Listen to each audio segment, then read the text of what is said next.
Isarana Zanahary fa mbola voafitim-bahoaka ao ben'ny tanànany Sambava i Monsieur Judikael Ramangalaza.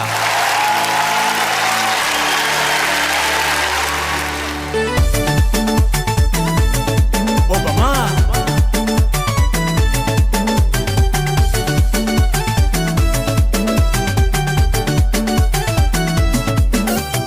ilumbitagna olo jiaby miteratera fa i Monsieur Judikael io lany mera tsy alabady fa ny vahoaka ny vidy azy ary ny batany fandresena madio maravoravo.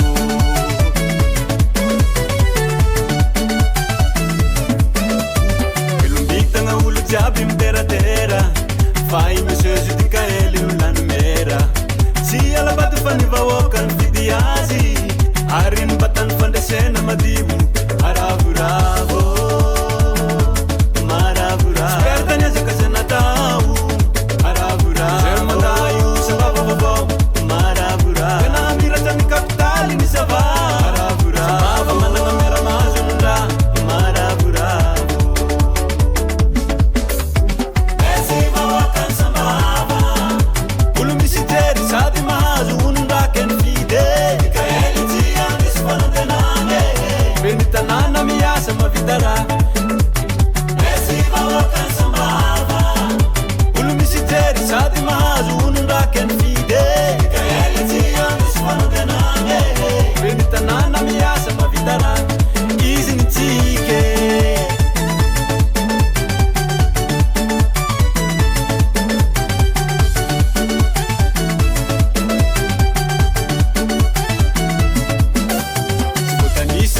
Jiaby ny zava-bitany fa zay fahita efa tsara ho tohizany fiara miasa amin'ny agny ivelany amafy izy milaza amin'ny tanàna ny andafy ho tohizantsika.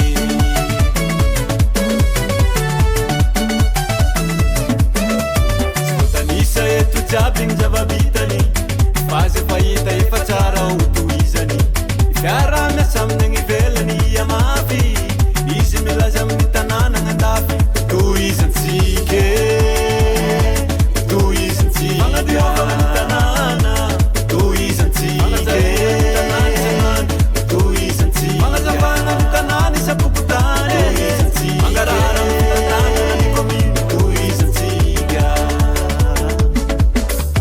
Mesy vahoaka ny Sambava olo misy tery sady mahazo onondraky ny fide Judikael tsy andesy fanantenana beny tanàna miasa mavita raha.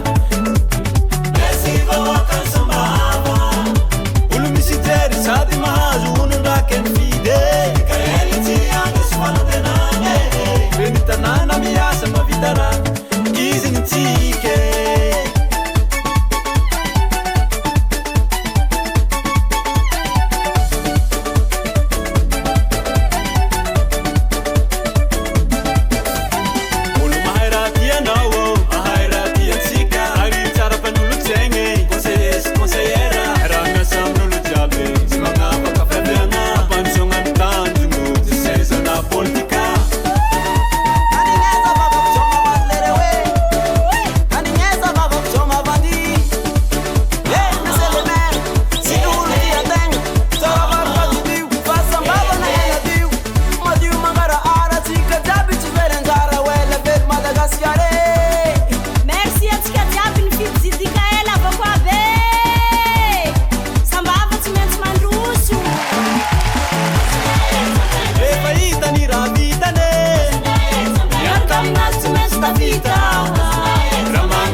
Kangas Production.